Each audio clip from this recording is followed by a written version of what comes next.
ওযু শেষ হয়ে গেছে, আশহাদু আল্লা ইলাহা ইল্লাল্লাহু ওয়াহদাহু লা শারীকা লাহু ওয়া আশহাদু আন্না মুহাম্মাদান আবদুহু ওয়া রাসূলুহু। তারপর সালাতে দাঁড়াতে হবে। আল্লাহু আকবার, বিসমিল্লাহ বলা যাবে না। আল্লাহ আকবরের এত পাওয়ার যে আল্লাহ আকবরের পূর্বে কোনো শব্দ চলে না।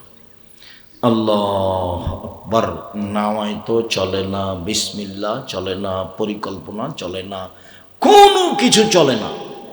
আল্লাহ আকবর এত পাওয়ারফুল শব্দ। আল্লাহ আকবর। হাত দুটি কাঁধ সামনাসামনি হবে অথবা কানের লতি সামনাসামনি হবে। আল্লাহ আকবর চলবে না, আল্লাহ আকবর চলবে না, আল্লাহ আকবর চলবে না, আল্লাহ আকবর চলবে না,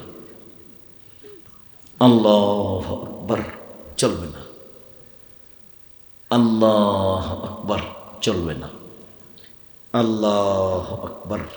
বুঝাতে পারি না মনে হয়। ডান হাতের কবজি বাম হাতের কবজির উপরে রাখেন, বাহুর উপরে বাহু রাখা যায়। নাভির নিচে রাখেন, বর্ণনা ঠিক নয়। বুকের উপরে রাখেন, পাঁচটা বর্ণনা পাঁচটাই ঠিক। বুকের উপরে রেখে এবার দোয়া পড়েন, আল্লাহুম্মা বাঈদ বাইনি ওয়া বাইনা খাতায়ায়া কামা বা'আদতা বাইনাল মাশরিকি ওয়াল মাগরিব, আল্লাহুম্মা নাক্কিনি মিনাল খাতায়া কামা ইয়ানাক্কা সাওবুল আবয়াদ মিনাত দানাস, আল্লাহুম্মা আগসিল খাতায়ায়া বিল মাই ওয়াস সালজি ওয়াল বারাদ। হে আল্লাহ, আমাকে আর আমার পাপকে অত দূরত্বে রাখো, পূর্ব থেকে পশ্চিম যত দূরে, এমনভাবে পাপকে আমার দূরে করে দাও, লক্ষ লক্ষ মাইল দূরে যেন পাপ থাকে আর আমি যেন এদিকে থাকি। হে আল্লাহ, আমার পাপকে ধুয়ে পরিষ্কার করে দাও, যেমনভাবে সাদা কাপড়কে ময়লা থেকে ধুয়ে পরিষ্কার করা হয়। হে আল্লাহ, তুমি আমার পাপকে ঠান্ডা পানি দিয়ে, বরফ দিয়ে, তুষার দিয়ে ধুইয়ে আমাকে ঝকঝকে করে দাও। বুখারী মুসলিম। আউযু বিল্লাহি মিনাশ শাইতানির রাজিম। মারদুদ বিতাড়িত শয়তান থেকে পরিত্রাণ চাচ্ছি। বিসমিল্লাহির রহমানির রহিম। পরম দাতা দয়ালু নামে আরম্ভ করছি। আলহামদুলিল্লাহি রাব্বিল আলামিন। বিশ্বজগতের প্রতিপালকের প্রশংসা। আর রহমানির রহিম, তিনি হচ্ছেন পরম দাতা দয়ালু। মালিক ইয়াউমিদ্দিন, তিনি হচ্ছেন বিচার দিনের মালিক। ইয়াকা না'বুদু, একমাত্র তোমার ইবাদত করি। ওয়া ইয়াকা নাস্তাইন, একমাত্র তোমার কাছে সাহায্য চাই। ইহদিনাস সিরাতাল মুস্তাকিম, তুমি আমার একটা কথা শোনো, তুমি আমাকে সঠিক পথ দেখাও। ওরা বলে এই দলে আসো, ওরা বলে এই দলে আসো, ওরা বলে এই মাঝাবে আসো, আমি কোন পথে যাই? তুমি আমাকে সহজ সরল সঠিক পথ দেখাও। সিরাতাল্লাযীনা আন'আমতা আলাইহিম, ওদের পথ দেখাও যাদের ভালোবেসেছো, যারা ভালোবেসেছো তাদের দেখাও। গায়রিল মাগদুবি আলাইহিম ওয়ালাদ-দাল্লিন, ওদের পথ দেখায় না যাদের খারাপ বেসেছো, যারা পথভ্রষ্ট অভিশপ্ত, ওদের পথ দেখাবে না, ভালোটা দেখাও। আমিন। দীর্ঘ সময় ধরে তোমার দরবার যে প্রার্থনা করলাম, এটা তুমি কবুল করো। শুধুমাত্র কতটি সূরা আছে কোরআন মাজিদে? 114টি। তার একটা সূরাতে আমিন আছে, সেটা এইটা। আর সবাকি বলতে হবে। ব্যতিক্রম দোয়া পৃথিবীতে। একসাথে অনেকগুলি কথা আছে, যদিও একটাই কথা আছে সূরা ফাতিহাতে। অনেক প্রশংসা করলাম, বিশ্বজগতের প্রতিপালকের প্রশংসা। পরমদাতা দয়ালু তিনি, বিচার দিনের মালিক তিনি। একমাত্র তোমারই ইবাদত করি, একমাত্র তোমার কাছে সাহায্য চাই। পীরের কাছে যায় না, কবরের কাছে যায় না, কোনো পীর ধরি না, একমাত্র তোমার কাছে সাহায্য চাই। তুমি আমার একটা কথা শোনো, তুমি আমার একটা কথা শোনো, তুমি আমাকে সরল পথে নিয়ে যাও। ওরা বলে এই দলে আসো, ওরা বলে এই দলে আসো, ওরা বলে এই দলে আসো, আমি কোন দলে যাই? তুমি আমাকে সরল সহজ সোজা পথ দেখাও। ওদের পথ দেখাও যাদের ভালোবেসেছ, ওদের পথ দেখাবো না যাদের খারাপ বেসেছ। আমিন, কবুল করো। এ হলো সূরা ফাতিহা। বিসমিল্লাহির রহমানির রহিম। পরম দাতা দয়ালু নামে আরম্ভ করছি। কুল হুয়াল্লাহু আহাদ, আল্লাহুস সামাদ, লাম ইয়ালিদ ওয়া লাম ইউলাদ ওয়া লাম ইয়াকুল লাহু কুফুয়ান আহাদ। হে নবী, আপনি বলুন, আল্লাহ একক, নিরপেক্ষ, মুখাপেক্ষীহীন। তিনি কাউকে জন্ম দেননি, কারো থেকে জন্ম নেননি, তার সমকক্ষ কেউ নেই। আল্লাহ আকবার। হাত খুলে পর্যন্ত উঠাবেন ওইভাবে। তারপরে রুকুতে যাবেন। রুকুতে যাওয়ার পূর্বে জরুরি কয়েকটা কথা।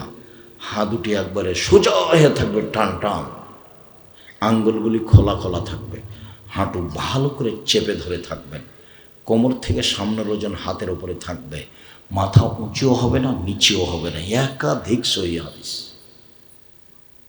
পিঠের লম্বা এটা হাতটা, ডাঁড়ার হাতটা সোজা থাকবে, একবারে উঁচুও হবে না মাথা নিচেও হবে না। হাত দিয়ে আঙ্গুল খুলে রেখে হাঁটু চেপে ধরে থাকবেন। বলবেন সুবহান রাব্বিয়াল আযীম, উঁচু আল্লাহর পবিত্রতা বর্ণনা করি। যতবার ইচ্ছা। 3 বারের বর্ণনা ঠিক নয়, 5 বারের বর্ণনা ঠিক নয়, 10 বারের বর্ণনা ঠিক নয়, যে যা পারে। বলবেন সুবহানা জিল জাবরুতি ওয়াল মালাকুতি ওয়াল কিবরি ওয়াল আজমাত। বলবেন সুবহান কুদ্দুসুন রব্বুল মালাইকাতুর রূহ। বলবেন সুবহানাকা আল্লাহুম্মা রাব্বানা ওয়া বিহামদিকা আল্লাহুম্মা গফিরলি। যে যা পারে, যতবার যে পারে। এরপরে চলেন, রুকু থেকে উঠেন, সামি আল্লাহু লিমান হামিদা, হাত ওই পর্যন্ত উঠাবেন। আল্লাহ ও লোকের প্রশংসা শুনলো যে তার প্রশংসা করলো। মিরাস সামাতে, আকাশ পরিমাণ প্রশংসা, মিলানার জমিন পরিমাণ প্রশংসা, মিলামা বাইনহুমা, আকাশ জমিনের মধ্যে যে ফাঁকা রয়েছে এই পরিমাণ প্রশংসা, মিলামা শিতা মিন শাইইন বাদ, যত চাও তত প্রশংসা, যত চাও তত প্রশংসা। আমি আর কি বলি, কত তোমার প্রশংসা, তুমি যেভাবে চাও সেভাবে। আহলা সানায়ে অল মাজদে, তুমিই তো প্রশংসার মালিক। আনতা আহাক্ক, তুমি প্রশংসার মালিক। সবাই আমরা তোমার বান্দা। আল্লাহুম্মা লা মানিআ লিমা আতাইতা, তুমি যা দিবে কেউ ঠেকাতে পারে না। ওয়ালা মুতি লিমা মানাতা, তুমি যা দিবে না তা কেউ দিতে পারে না। ওয়ালা ইয়ানফাউ জাল জাদ্দ মিনকাল জাদ্দ, আর বৃত্তশালীর টাকা পয়সা তোমার কোনো সামনে কাজে আসবে না। বৃত্তশালীর টাকা পয়সা তোমার সামনে কোনো কাজে আসবে না। একটু লম্বা হচ্ছে, এই ছেলে বসো, কয়েক মিনিট আপনি কাজ দেখাচ্ছেন কেন? ছেলেটা উঠছে কেন? আপনি কি মনে করছেন আমি ভোট চাইতে এসেছি? তা আপনি বিরক্তিবোধ আমাকে দেখাচ্ছেন কেন? আমি ভোট চাইতে আসিনি, আমি কাহিনীও বলতে আসিনি। আমি ইসব জুলেখার কাহিনী বলি না, আমি জীবনে কোনোদিন কাহিনী বলিনি।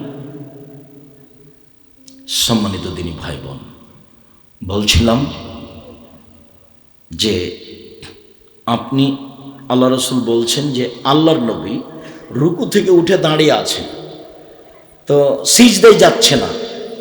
তো আমরা বলছি কাদ আওহাম, আল্লাহ রসুল মনে হয় ভুলে গেছেন যে সিজদায় যেতে হবে, যাচ্ছেন না কেন? হাদিস বুখারী মুসলিম। আবার কথাটা বলি, আল্লাহ রসুল রুকু থেকে উঠে দাঁড়িয়ে কি করছেন? দাঁড়িয়ে আছেন। তো সাহাবীগণ পিছন থেকে কি ভাবছেন? রাসূল মনে হয় সিজদায় যাওয়া কি করেছেন? ভুলে গেছেন। আর আমাদের মুসল্লিরা, ইমাম সাহেব দাঁড়ায়নি, ভালো করে চলে গেছে। ধর্ম পাগল হয়নি? আপনার যদি 100 বছর বয়স আল্লাহ বেশি করে দেয়, আর যদি এইভাবে সালাত আদায় করেন, সালাত কবুল হবে না। সিজদায় গেলেন আর উঠে গেলেন, রুকুতে গেলেন আর উঠে গেলেন, অত সহজ নয়। দাঁড়ালেন আর চলে গেলেন। একাধিক হাদিস।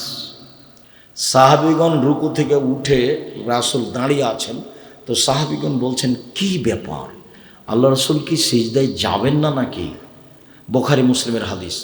আল্লাহ রসুলের সিজদায় থাকার সময়টা, উঠে এসে দোয়া পড়ার সময় এবং রুকু থেকে উঠে দাঁড়িয়ে থাকার সময় প্রায় সবই সমান সমান।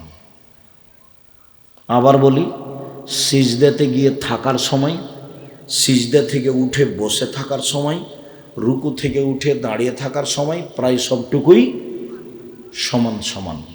শুনুন, এবার সিজদায় চলেন। সিজদায় যাওয়ার পূর্বে আপনার সাথে জরুরি কয়েকটি কথা। রাসূল সাল্লাল্লাহু আলাইহি ওয়াসাল্লাম বলছেন আমাকে 7 হাড়ের উপরে সিজদা করতে বলা হয়েছে, এটা আদেশ। নাক কপাল 1, 2 হাত 3, 2 হাঁটু 5, 2 পায়ের বৃদ্ধাঙ্গুল 7, এ হলো 7।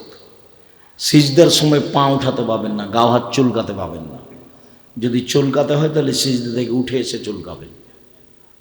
যদি হাত একটা উঠান চুলকানোর জন্য, তাহলে এখন আছে কয়টা? 6টা। এটা হবে না। আর মাথার চুল জড়াতে পাবেন না। মহিলারা এখন খোপা বাঁধতে পাবে না। সলাতের সময় খোপা খুলে দিতে হবে। সব কিছু সিজদায় যাবে, চুল, কাপড় চোপড়। এই জন্য কাপড় জড়ানো, জামা হাত নিষেধ। জামার হাত খুলে দিতে হবে। পায়জামা প্যান্ট উপরে জমাতে হবে, নিচে নয়। নিচে জমানো হারাম। প্রয়োজন হলে কোথায় জমাবে? উপরে। 3 শ্রেণীর মানুষের সাথে আল্লাহ কথা বলবেন না। তার মধ্যে 1 শ্রেণীর মানুষ যারা পায়জামা প্যান্ট লুঙ্গি টাকনোর নিচে পড়ে। তার 1 শ্রেণীর মানুষ যারা বেশি বয়সে জেনা করে। তার 1 শ্রেণীর মানুষ যারা মিথ্যা কথায় দায়িত্ব পালন করে। হেড মাওলানা, headmaster, principal, vice chancellor, jail super, chairman, member, MP, মন্ত্রী, ডিসি, এডিসি, এদের সাথে আল্লাহ বিচারের মাঠে কথা বলবেন না, যারা মিথ্যা কথায় দায়িত্ব পালন করে। শুনুন, এবার চলেন সিজদাতে বলি সুবহান রাব্বিয়াল আলা যতবার ইচ্ছে। সিজদা থেকে উঠে আসি, আল্লাহুম্মা গফিরলি ওয়ারহামনি ওয়াহদিনি ওয়াফিনি ওয়ারজুকনি। হে আল্লাহ, আমাকে ক্ষমা করো, আমার প্রতি দয়া করো, আমাকে খেতে দাও। আবার সিজদা উঠে আসেন। এ হলো 1 রাকাত। আর 1 রাকাত, এ হলো 2 রাকাত। এটা আত্তাহিয়াতের বৈঠক। বাম হাতের আঙ্গুল জমা জমা থাকবে হাঁটুর উপরে। ডান হাতের আঙ্গুল 3টে, 2টা জমা থাকবে। তৃতীয় আঙ্গুলের নখের উপরে বৃদ্ধাঙ্গুলের পেটটা রাখতে হবে। রাখেন তো দেখি। এবার অবিরাম নড়বে। এই ছেলে, কথা বলছে কে এখানে? তোমরা পাহারা দাও শক্তভাবে। আপনারা যারা কথা বলছেন, আপনাদের ইতস্তবোধ হয় না কেন? কথা বলেন, দূরে গিয়ে বলেন, এখানে কেন? আপনার তো একটা ইতস্তবোধ থাকা দরকার। আমি তো শুনতে পাই। আপনাকে তো আমি হিসাবে নিয়ে আসিনি। আপনাকে, আপনার বাপ মাকে আমি হিসাবে রাখিনি, আপনি তো বহু দূরের কথা। সম্মানিত দিনী ভাই বোন, শুনুন,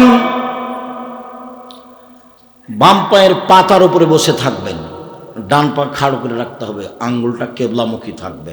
বোঝা গেল কি? বাম পায়ের পাতার উপরে থাকতে হবে, আর ডান পা খাড়ো করে রাখতে হবে। এবার সালামের বৈঠক। বাম পা ডান দিক দিয়ে বের করে দিতে হবে, আর নিতম্বম পিছনটা মাটির উপরে রেখে দিতে হবে। সালামের বৈঠক 1 রাকাতে আছে, তা হলো বিতর। সালামের বৈঠক 2 রাকাতে আছে, তা হলো ফজর। সালামের বৈঠক 3 রাকাতে আছে, তা হলো মাগরিব। সালামের বৈঠক 4 রাকাতে আছে, তা হলো জোহর, আসর, এশা। যেখানে সালামের বৈঠক, সেখানে বাম পা কী করে দিবেন?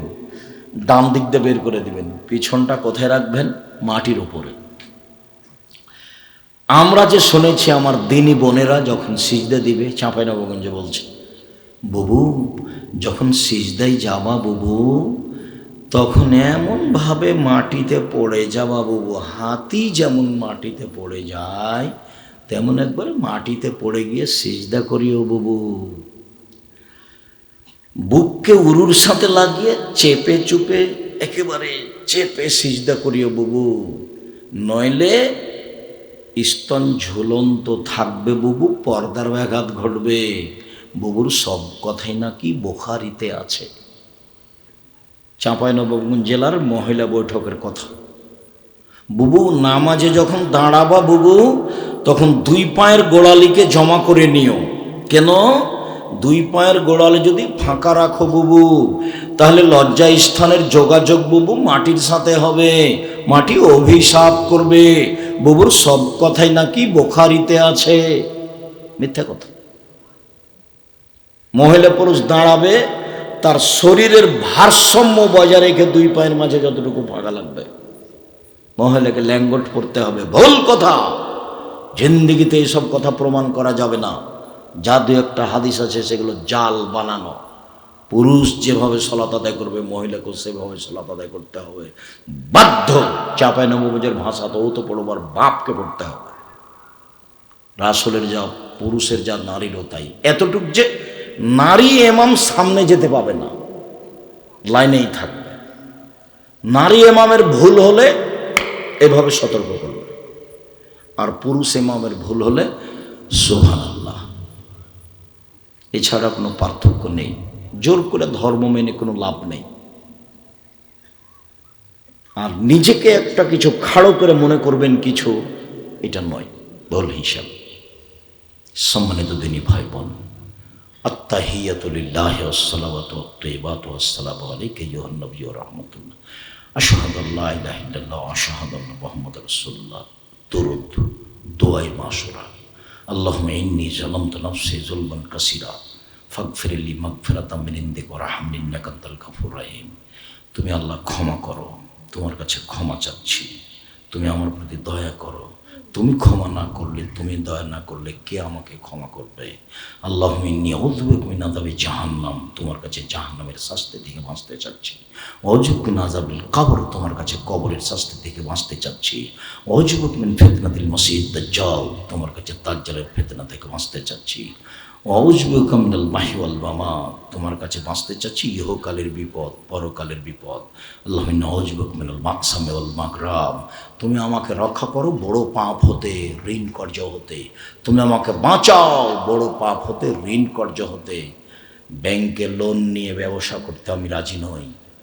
আপনার জানাজাই হবে না, ইমাম সাহেব জানাজা পড়িয়ে দিয়েছে, তার আপনার দাপটে আপনি আমাকে দিয়ে ইমামতি করান দেখি।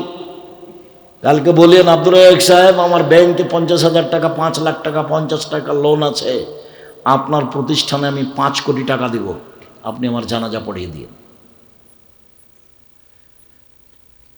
দেখি আপনার কেমনে সাহস হয়।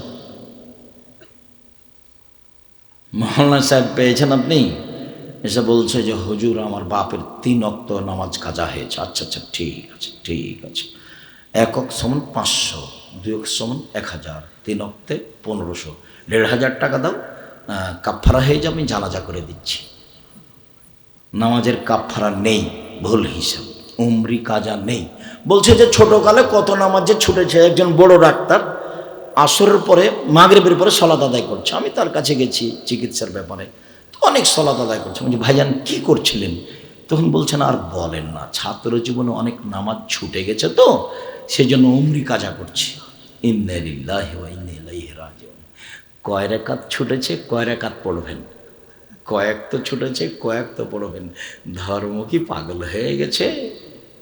ধর্ম কি রাজশাহী চাঁপাই নবাবগঞ্জের লাড্ডু? दोनों हाथ में चाहे उसको खा ले, चाहे उसको छोड़ दे, दोनों हाथ में लड्डू है। ভুল হিসাব, অসম্ভব। সন্দেহের নাম ইসলাম নয়, সন্দেহের নাম ইসলাম নয়। 1 গ্লাস পানি পান করলে কয়টা বিধান লাগে? 5টা। আপনি নামাজ পড়বেন এমনি হয়ে গেল, অত সহজ ধর্ম? ভুল হিসাব। তওবা করেন যা করেছেন তার জন্য। সালাত ছুটে গেছে, নামাজ ছুটে গেছে, আল্লাহকে বলেন আল্লাহ আমার ভুল হয়ে গেছে, আস্তাগফিরুল্লাহ ওয়া আতুবু ইলাইহি, তোমার কাছে ক্ষমা ভিক্ষা চাই, তোমার কাছে ফিরে যেতে চাই। সবচেয়ে ভালো পথ ক্ষমা চাও। ইবলিস বলছে, আল্লাহর সামনে এসেছে ইবলিস, তখন আল্লাহ বলছেন এ ইবলিস, আদমকে মেনে নিলি না কেন? ও তো মাটির তৈরি, আমি আগুনের তৈরি, তাকে আমি কেমনে মানতে পারি? তখন আল্লাহ বলছেন সর সর সর, এখান থেকে সরে যা, এখান থেকে সরে যা। তখন ইবলিস বলছেন ঠিক আছে আমি চলে যাব, আমার একটা কথা শোনেন। কি কথা? কিয়ামত পর্যন্ত বেঁচে থাকতে দিতে হবে। ঠিক আছে, একটা সময় পর্যন্ত সুযোগ দিলাম, যা বেঁচে থাক, সময় দিলাম। যেমন সুযোগ পেয়েছে তেমন ইবলিস বলছে, দেখেন তার বলার ঢং কেমন, দেখেন তার বলার ঢং কেমন। ইবলিস বলছে রব্বি, এ দেখেন হে আমার প্রতিপালক। কে বলছে এভাবে? ইবলিস বলছে রব্বি, হে আমার প্রতিপালক, ও ইজ্জাতে, তোমার সম্মানের কসম, আমার একটা কথা শোনো। লাউবিয়াল ইনসানা মাদামা তারহুম ফি আসাদিহিম, আদমের ছেলেমেয়ের দেহে যতদিন শ্বাস আছে ওকে আমি পাপী করব করব করব, আমি একাই জাহান্নামে যাব না, আদমের ছেলে মেয়ে কেমনে জান্নাতে যায় তা আমি দেখে ছেড়ে দেব। জান্নাতে যাবে মানে আমি জাহান্নামে যাব আর ও জান্নাতে যাবে? পৃথিবীতে সবচেয়ে বেশি রিক্সের উপরে আছে কে বলেন তো? ইবলিস। সবচেয়ে রিক্সের উপরে কে আছে? ইবলিস। তার মাথায় জিম্মেদারি আছে আপনাকে আর আমাকে জাহান্নামে নিয়ে যাওয়া। এই কথা কার সামনে বলছে? আল্লাহর সামনে বলছে। তাই আল্লাহ কোরআন মাজিদে বহু জায়গাতে বলেছেন ও হলো খোলাখলি শত্রু, স্পষ্ট শত্রু, ও গোপন শত্রু নয়। আল্লাহ এভাবে বলছে। পৃথিবীর মানুষ শুনে রেখো, ইবলিস হচ্ছে তোমাদের খোলাখলি স্পষ্ট শত্রু, গোপন নয়। ইবলিস বলছে তোমার সম্মানের কসম, আদমের ছেলেমেয়ের দেহে যতদিন শ্বাস আছে আমি ওকে পাপ করিয়ে ছাড়বো। তোমাকে তো বোকা বানাই কেন? তুমি বুঝতে পারো না? তুমি ল্যাংটা মেয়ে দেখতে দেখতে দেখতে 3 ঘন্টার পরে মোবাইলটা বন্ধ করে রেখেছো, 1 মিনিটও পার হয়নি আবার মোবাইলটা চালু করলে। ওইদিকে যার সাথে কথা বলো সেও ও মেয়ে মানুষ, ওই উলঙ্গ ছবি দেখার জন্য ব্যস্ত। এরই নাম শয়তান, এরই নাম শয়তান। তোমাকে হারাম উপার্জন করতে বাধ্য করে, তার নাম শয়তান। তোমাকে মাথায় টুপিতে দোকানে বসে থাকতে বাধ্য করে, তুমি তখন দোকানে বসে আছো, ল্যাংটা মেয়ে নাচছে, 5-7 জন বসে আছে, কে ভোট কাকে দিলে না বদনাম করছে, মানে জাহান্নামে চলে গেছে। ঢোকেনি কেন? মরেনি এজন্য। এসব তাহাজ্জুদ দিয়ে কোনো লাভ নেই। 4টা জীবনে জরুরি জরুরি 4টা: 1 5 ওয়াক্ত সালাত, 2 হালাল রুজি, 3 কোরআন তেলাওয়াত, 4 আড্ডা পিটা চিরদিনের জন্য হারাম। আড্ডা পিটা 2 ধরনের: 1 দোকানে বসে গল্প করা, মাথায় টুপি দিয়ে আড্ডা পিটা, মানুষের বদনাম করা, এই আড্ডা পিটা চিরদিনের জন্য হারাম। আর একটা ঘন্টার ঘন্টা বড় মোবাইল চালু করে ল্যাংটা ছবি দেখা, জেনা দেখা, এইগুলো হচ্ছে আড্ডা পিটা চিরদিনের জন্য হারাম। মোবাইল যারা তৈরি করেছে তারা আপনার আশীর্বাদের জন্য করেনি, তারা করেছে অভিশাপের জন্য। তোমার বউ তোমার ছেলের হাতে দিয়েছে কার্টুন দেখতে মোবাইল, আবার তোমার বউ নিজের হাতে একটা বড় মোবাইল রেখেছে। তোমাকে ধ্বংস করেছে ওরা, তোমার জাতিকে ধ্বংস করেছে, তোমাকে, তোমার বউকে আর তোমার ছেলে মেয়েকে সবকে কবর দিয়েছে ওরা। তুমি ওদের চিনতে পারোনি, তোমার স্ত্রীও বুঝতে পারেনি। তোমার ছেলের হাতে দিয়েছে মোবাইল, ব্যস্ত আছে খুব, ছোট ছেলে কত মত্ত আছে ছবি দেখার দিকে, বুঝাতে পারিনি কথা মনে হয়। আর আপনার স্ত্রী বলছে যাকগে, ঝামেলা করে, ওর হাতে মোবাইলটা দিই, চুপ আছে। মোবাইলটা দিলে ছেলেটা কি আছে? চুপ আছে। তো ঠিকই আছে। নাউজুবিল্লাহি মিন যালিক, লা হাওলা ওয়ালা কুওয়াতা ইল্লা লা ইলাহা ইল্লা আনতা সুবহানাকা ইন্নী কুনতু মিনাজ জালিমিন। এই আপনার স্ত্রী হলো ফোহর, এই স্ত্রী হলো হস্তিনী, এই স্ত্রী দিয়ে সংসার চলবে না। আমি তালাক দিতে বলিনি, তবে তালাক দেওয়ার পরামর্শ থাকছে। এই স্ত্রী দিয়ে সংসার চলবে না। যে স্ত্রী ছেলে মেয়েকে লালন পালন করবে বাঘের মতো হয়ে, দাঁত ভেঙে দেবো যদি মোবাইলের কথা বলিস। তাহলে আপনার স্ত্রীর হাতে মোবাইল থাকবে না, আপনার স্ত্রীর হাতে থাকবে বাটাম মোবাইল একটা। জামিয়া সালাফিয়া চলে, প্রতি মাসে 40 লাখ টাকা বেতন লাগে। আমার হাতে একটা বাটাম মোবাইল আছে, তবু আমি বের করতে পারি না কিছু, রিং হলে অন করতে পারি। এইটা দিয়ে জামিয়া সালাফিয়া চলে, প্রতি মাসে 40 লাখ টাকা বেতন লাগে, 5000-এর বেশি ছেলে মেয়ে আছে, এদিই চলে। আর আপনার স্ত্রী কি করে? বড় মোবাইল তার হাতে, কি করে? কিছুই করে না। ওকে দিয়ে কি করবেন? ও বউ দিয়ে, ও বউ হলো হস্তিনী, ওই বউ হলো ফোহর, হোঁচলা। ওকে দিয়ে আপনি কি করবেন? ঠিক করেন, না পারলে তালাক দিতে হবে, এই কথাই ঠিক। শুনুন, শয়তান বলছে আদমের ছেলে মেয়ে জান্নাতে কিভাবে যায় তা আমি দেখে ছেড়ে দেবো। এ কথা কে বলছে? ইবলিস বলছে। তখন আল্লাহ বলছেন, এবার আল্লাহ বলছেন ওর সামনে, ইবলিসের সামনে, ইবলিস শোন, ইজ্জতি ওয়া জালালি ওয়া ইরতিফায়ে মাকানি, আমার সম্মানের কসম, আমার মর্যাদার কসম, আমার ইজ্জতের কসম, আদমের ছেলে মেয়ে যতবার ক্ষমা চাইবে ততবার ক্ষমা করে দেব। কিন্তু বললেন না আল্লাহ যে তুই কিছু করতে পারবি না, যা যা, কিছু করতে পারবি না, এ কথা বললেন না। বললেন যে আচ্ছা ঠিক আছে তুই যা, আদমের ছেলে মেয়ে আমাকে যতবার বলবে ভুল হয়েছে ততবার আমি কি করব? ক্ষমা করে দেবো।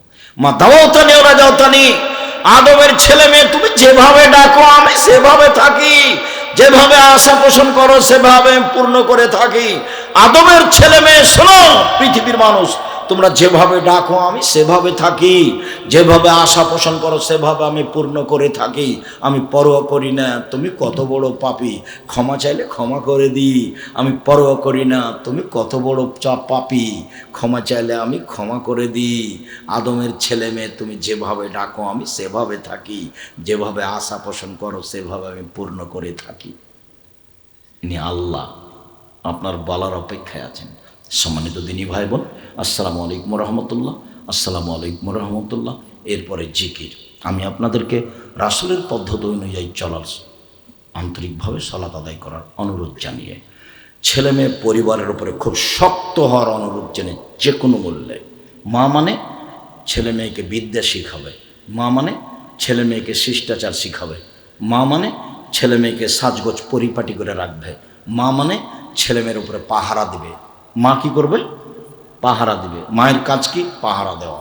সম্মানিত দিনী ভাই বোন, যাওয়ার পূর্বে আপনার সাথে জরুরি 2-3টি কথা। এই ছেলে থামো।